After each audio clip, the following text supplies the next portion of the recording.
जय हिंद बच्चों। तो कैसे हैं आप लोग? आई होप कि आप लोग अच्छे होंगे और आपकी पढ़ाई अच्छे से चल रही होगी। इसके पहले वीडियो में हमने बात किया था भूमि के स्वरूप के बारे में और जो भू आकृति है उसके बारे में जाना था।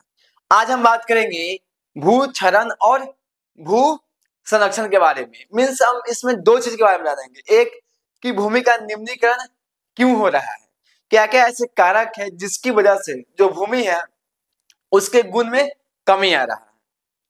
उसके बाद हम पढ़ेंगे वो जो भूमि के गुण में कमी आ रहा है उसको हम कैसे रोक सकते हैं। तो आज हम इन दोनों के बारे में बात करेंगे। इसके बाद आपका जो भूमि संसाधन का चैप्टर होगा वो खत्म हो जाएगा। तो उसके बाद हम जल संसाधन के बारे में पढ़ेंगे।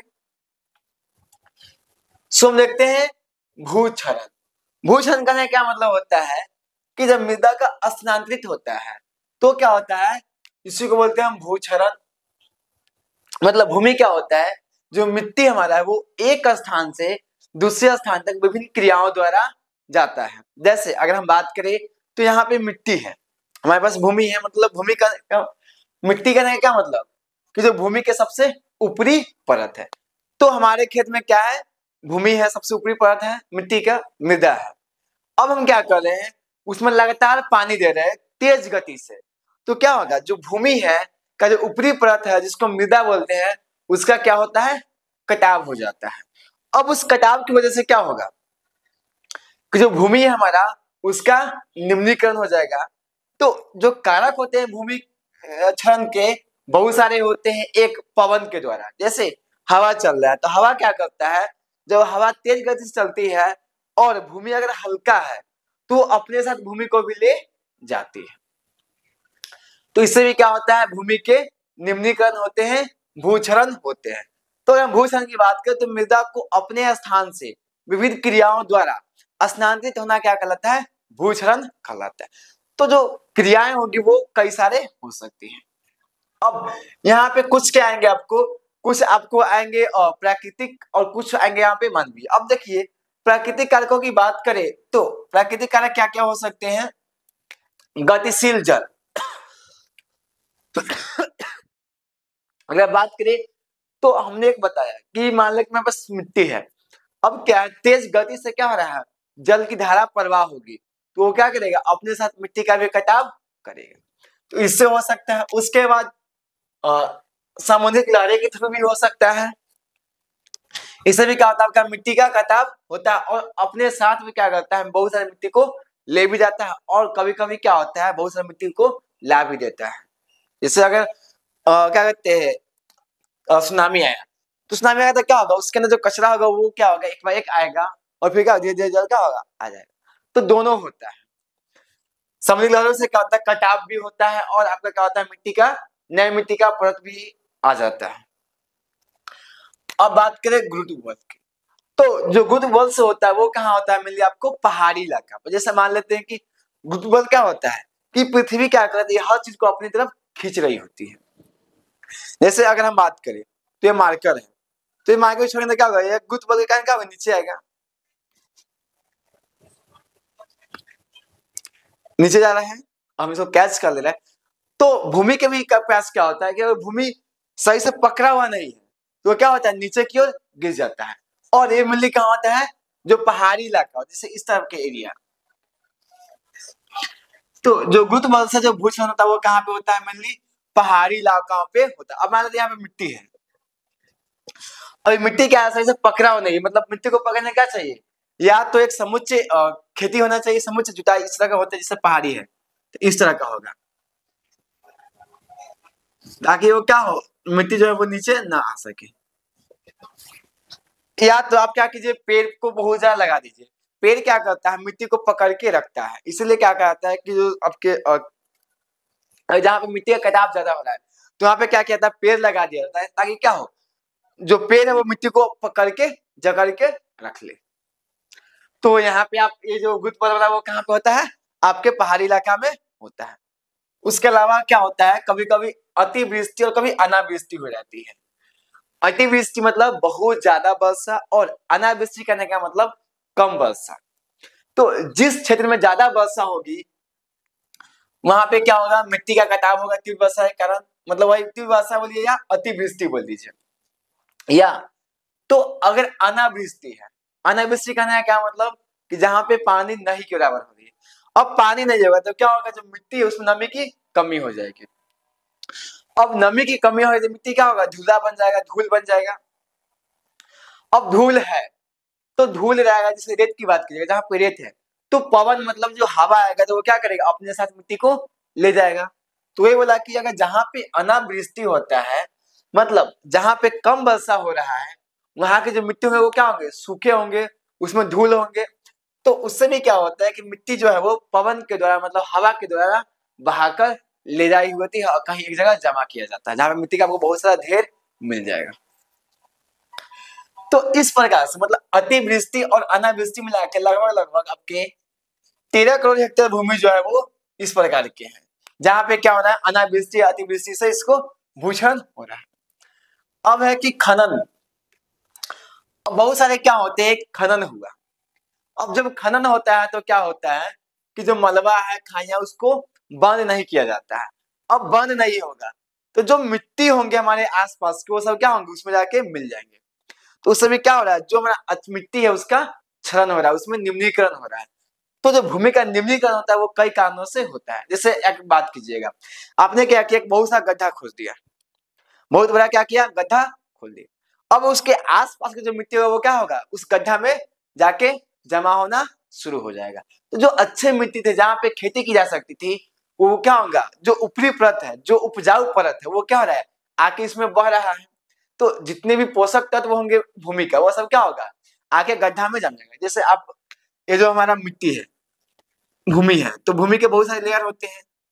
जो सबसे ऊपर होगा वो क्या होता है, उपजाऊ होता है, जिसको हम क्या बोलते हैं, मृदा बोलते हैं, मिट्टी बोलते हैं, जहां पे खेती की जाती है। अब बगल में क्या है, गड्ढा है, तो भूमि क्या होगा, धीरे धीरे इसमें आके मिट्टी जो है वो जमा हो जाएगा। तो इसका जो ऊपरी लेयर है वो क्या हो गया, नीचे आ गया, मतलब जो उपजाऊ था, जिसमें पोषक तत्व वो सब क्या होगा, इस गड्ढा में जा जाएगा। इससे भी क्या होता है, भूमि का निम्नीकरण होता है। अब ऐसे क्षेत्र की बात करें तो आपका झारखंड हो गया, मध्य प्रदेश हो गया और एक छत्तीसगढ़। झारखंड, मध्य प्रदेश, छत्तीसगढ़ ऐसे राज्य हैं जहां पे खनन के कारण जो है वो भूमि का निम्नीकरण हो रहा है। अब आ गया गुजरात। गुजरात हो गया आपका, राजस्थान, मध्य प्रदेश और महाराष्ट्र। यहाँ पे क्या, अति पशु चारण, मतलब यहाँ पे क्या, बहुत ज्यादा पशु के चारण से क्या हो रहा है, मिट्टी में निम्नीकरण हो रहा है।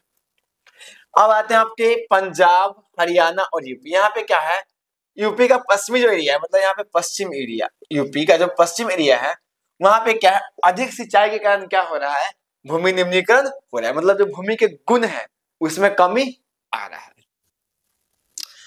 अब हो गया कि अधिक सिंचाई से क्या होगा, तो बहुत ज्यादा अगर सिंचाई होगा तो जलाक्रांता की समस्या उत्पन्न होती है। और ये क्या होता है, ये एक ऐसी परिस्थिति होती है जिसमें क्या होता है, भूमि में अम्लीय या क्षारीय गुण क्या होते हैं, ज्यादा हो जाते हैं। तो अगर भूमि अम्लीय या क्षारीय हो जाएगा तो फिर उसमें खेती करना क्या हो जाएगा, मुश्किल हो जाएगा। फिर क्या करना होगा हमको, उसकी अम्लीयता को या क्षारीयता को कम करना होगा। तो आप देखते होंगे कि कभी कभी क्या होता है कि अगर बहुत ज्यादा लवणीय हो गया है, अम्लीय हो गया है, सॉरी, अम्लीय हो गया तो वहां पे क्या करते हैं, आप चूना का छिड़काव करते हैं। जमीन में देखते हैं कि चूना का छिड़काव करते हैं, क्यों, क्या हो, उसकी जो अम्लीयता है उसको कम किया जा सके। तो अगर देखिए मेनली क्वेश्चन आपसे यहाँ पे पूछा जा सकता है, जलाक्रांता की समस्या कहाँ उत्पन्न होती है, जहाँ पे अधिक सिंचाई होती है। और अधिक सिंचाई कहाँ पे होगा, तो जहाँ पे पानी की जो उपलब्धि है वो ज्यादा अच्छे से हो जाएगा। तो बिहार में कहीं ना कहीं अभी भी जो खेती होता है उसके लिए हम परंपरागत स्रोतों पर ही निर्भर है, और हमारे पास बहुत अच्छा सिंचाई की सुविधा नहीं है, तो यहाँ पे तो होगा नहीं। अब कृषि में प्रमुख राज्य कौन कौन से हैं, पंजाब हो गया आपके, हरियाणा होगा, यूपी का जो एरिया हो गया। तो यहाँ पे क्या है कि सिंचाई का जो है उत्तम व्यवस्था है, तो यहाँ पे ही समस्या उत्पन्न होगी। ऐसे आप खुद इसको याद कर सकते हैं। फिर वहीं पे पशु चारण की समस्या कहाँ पे होगी, गुजरात हो गया, राजस्थान हो गया, महाराष्ट्र हो गया, मध्य प्रदेश हो गया। अब धूल विसर्जित, मतलब धूल क्या होता है कि बहुत सारे ऐसे फैक्ट्री होते हैं जहां से धूल कण निकलते, जैसे चूना पत्थर दिख रहे हैं यहाँ पे। इसकी बात करें, चूना पत्थर मतलब जहां पे क्या है, चूना,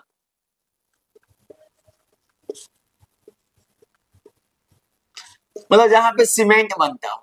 अब जहाँ पे सीमेंट बनेगा वहां पे क्या होगा, धूल कण उड़ेगा। तो धूल कण क्या होता है कि मिट्टी के ऊपरी परत पे आके जम जाता है। तो जैसे ही मिट्टी के ऊपरी परत पे धूल कण जम जाएगा तो मिट्टी को जल सोखने की जो अवशोषण करने की जो क्षमता है वो कम हो जाती है। तो इस ये भी क्या है, भूमि की निम्नीकरण का एक उदाहरण है। मतलब धूल आ गया तो मिट्टी के ऊपर धूल आ गया, अब क्या है, मिट्टी के ऊपर धूल जमने की वजह से जो मिट्टी को जल की अवशोषण मतलब जल सोखने की जो क्षमता है उसमें कमी आ जाता है। तो इसकी वजह से क्या होता है, भूमि निम्नीकरण मतलब भूमि का जो गुण है, जो क्वालिटी है उसमें कमी आ रहा है। अब भूमि में कमी आए तो क्या होगा, उस पर खेती नहीं की जा सकती है। तो यहाँ पे क्या है कि जल अवशोषण की जो क्षमता है वो कम जाती है। भूमि पर क्या होता है, परत जम जाता है, किसका, धूल कण का। अब आते हैं मानवीय आवश्यकताओं की। तो अगर हम बात करें तो हमारी जो आवश्यकताएं हैं 95% जो हमारी नीड होती है उसके लिए हमको क्या चाहिए, भूमि चाहिए। अब जब भूमि हमारे लिए इतना ही आवश्यक चीज है, मतलब हमने पहले बात की संसाधन की, तो संसाधन में हमने सभी प्रकार के संसाधन की बात की थी, चाहे वो बिजली हो गया, चाहे वो आपका भूमि हो गया, जल हो गया, नवीकरणीय अनवीकरणीय सभी संसाधनों की बात किए थे। तो हमने उसमें बात किया कि हर संसाधन क्या है, हमारे लिए आवश्यक है। अब संसाधन इतना ही हमारे लिए आवश्यक है, उसको क्या करना है, हमको बचाना है। तो संसाधन को बचाना ही क्या कहलाता है, संसाधन को संरक्षण करना, मतलब उसको सेव करना, बचाना। तो इसमें क्या है कि जो मानवीय आवश्यकता है, जो 90% हमारी आवश्यकता है वो क्या होता है, भूमि पर ही निर्भर है, भूमि पर ही टिकी हुई है। अब इतनी सारी आवश्यकता हमारी भूमि पर निर्भर है तो हमको क्या करना होगा, इस भूमि को, इस मिट्टी को, इस मृदा को हमें बचाना होगा। अब इसके लिए क्या करते हैं, तो हम इसके लिए हम एक टर्म्स का यूज करते हैं, भू संरक्षण, मतलब हम भूमि को कैसे संरक्षित करते हैं। इससे पहले एक बार हम देख लेते हैं कि क्या कुछ ऐसे इसमें कोई टॉप चीजें हैं जिसको हमने छोड़ दिया है। तो एक बार हम नोट्स को देख लेते हैं।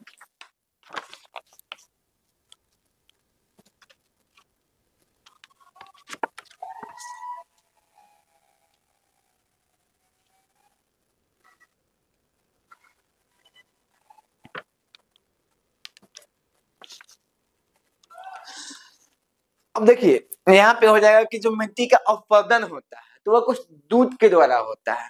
तो दूध आपका क्या हो सकता है, दूध मतलब जो उसको करवा रहा है, जो उसका वाहक है।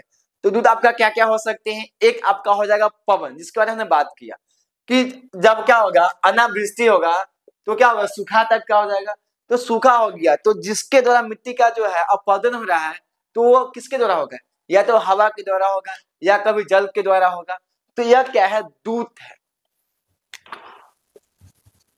दूध में क्या हो जाएगा, आपका जल हो जाएगा, हवा भी हो सकती है। हवा भी जब चलती है क्या होता है, अपने साथ मिट्टी को ले जाती है।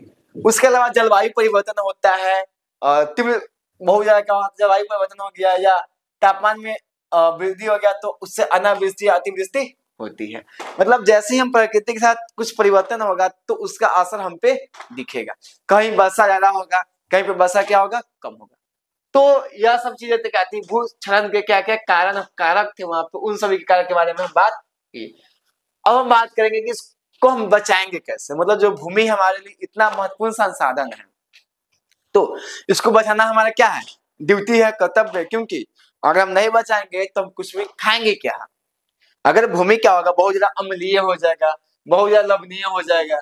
तो अब देखिए इसमें एक और चीज है कि हम बहुत ज्यादा रसायन का यूज करते हैं। तो रसायन यूज करने से भी क्या होता है कि भूमि का निम्नीकरण होता है।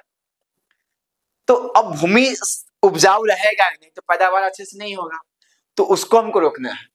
तो भूमि निम्नीकरण क्या है, एक विकट समस्या है, इसको क्या करना है, संरक्षण करने की आवश्यकता है। मतलब भूमि का जो निम्नीकरण हो रहा है, जो इसके गुण में कमी आ रहा है या इसका कटाव हो रहा है, भूमि कहीं और जाके मिल रहा है, या क्या है, एक विकट समस्या, एक महत्वपूर्ण समस्या है। हमें इसको क्या करना है, सॉल्व करना है, इसका समाधान करना है। तो इसके लिए क्या करना होगा, हमको भूमिका को संरक्षित करना होगा, भूमिका संरक्षण करना होगा। तो यही बोला है कि यह क्या है, महत्वपूर्ण समस्या है। अब समस्या है जिसका समाधान कीजिए। अब संरक्षण कैसे कर सकते हैं, तो मानवीय क्रियाकलाप द्वारा क्या कर सकते हैं, हम भूमि का संरक्षण कर सकते हैं। बहुत सारे क्या होते हैं, मानवीय क्रियाकलाप किए जाएंगे जिससे हम क्या कर सकते हैं, भूमि को बचा सकते हैं। अब क्या क्या क्रियाकलाप उसको हम देखते हैं। जैसे पहाड़ी क्षेत्रों में समुच्चय जुताई। अब हमने बताया कि जो पहाड़ी इलाका होता है वहां पे क्या होता है, गुरुत्व के कारण इस तरह का है तो मिट्टी क्या होगा, अब यहाँ पे कुछ रखिएगा और नीचे को इसको रोकने वाला नहीं है तो क्या होगा, नीचे गिरेगा, बिल्कुल गिरेगा। तो यहाँ पे क्या होता है कि मिट्टी को इस तरीके से, मतलब हम लोग इस तरह से जुताई कर देना कि मिट्टी का रुक सके। जैसे ऐसे मिट्टी तुमने क्या किया, एक बांध बना दिया, अब यहाँ की मिट्टी क्या होगा, यहाँ पे आके रुक जाएगा, फिर ऐसे से। तो इस तरह से क्या होता है कि अगर इस तरह से हम जुताई करते हैं इस तरह से इसके पहाड़ के समानांतर में, तो मिट्टी क्या होता है, ठहरता है, रुकता है। तो हम क्या कर सकते हैं, समोच्च जुताई की सहायता ले सकते हैं। उसके बाद रसायन का उचित प्रयोग, मतलब जो हमारा रसायन है हम उसका बहुत ज्यादा यूज नहीं करें। देखिए अगर हम बहुत ज्यादा रसायन का यूज करते इससे क्या होगा, हमको एक दो फसल तो बहुत अच्छा से हो जाएगा, लेकिन आने वाला जो फसल होगा उसमें कमी आ जाएगी, क्योंकि जो भूमि है उसकी जो क्वालिटी है, उसका जो गुण है उसमें कमी आ रहा है। उसमें जो बैक्टीरिया थे वो धीरे धीरे क्या हो रहे हैं, मर रहे हैं। क्यों, क्योंकि हम कीटनाशक का यूज करें, रसायन का यूज करें, तो जो रसायन का यूज करेंगे तो क्या होगा, वो जो बैक्टीरिया है वो मर जाएंगे। तो यहाँ पे हम क्या कर सकते हैं, जैविक उर्वरक का यूज कर सकते हैं।